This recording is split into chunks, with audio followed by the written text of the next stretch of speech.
All right, thank you. So we talked a lot about the risk of displacement, which is obviously a key issue for the city. But I think when we talk about commercial development as solely a threat, we will be missing something, because just by the fact that we'll have a Green Line extension, I think if there's even zero further commercial development, rents will go up. The MAPC report from a couple of years ago projected a 25 to 67% rent increase due to Green Line extension. And given high cost burden of the Somerville population, that means that rents will increase, people will not be able to afford. So I think we should see commercial development as an opportunity to mitigate some of these cost increases, because there will be linkage fees and things like that. So I think that's something that's important to keep in mind. Just piggybacking on something that was said earlier about the value of the neighborhood plans, I do think that they're an incredibly important mechanism to get broader feedback from the community that's not specific to a particular project.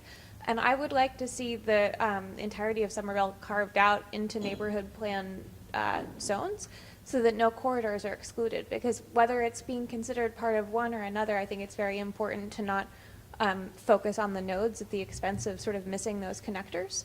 And just making sure that wherever it's going to sit in a plan, it's included in one, so that we're not doing all of this planning and leaving out the interstitial areas.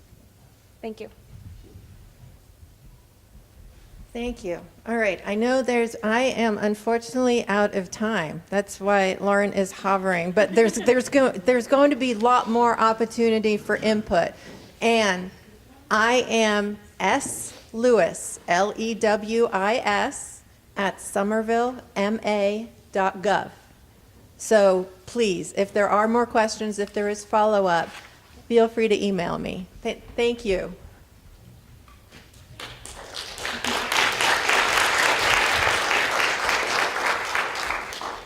Thank you so much, Sarah, and thank you everyone for the really thoughtful input in that conversation. That was wonderful. We're going to take a 15-minute break and regroup in here at 10:45 for our next section. I think Sarah will be around too if you want to chat with her or any of us about any of the other thoughts we didn't quite get to. Thank you.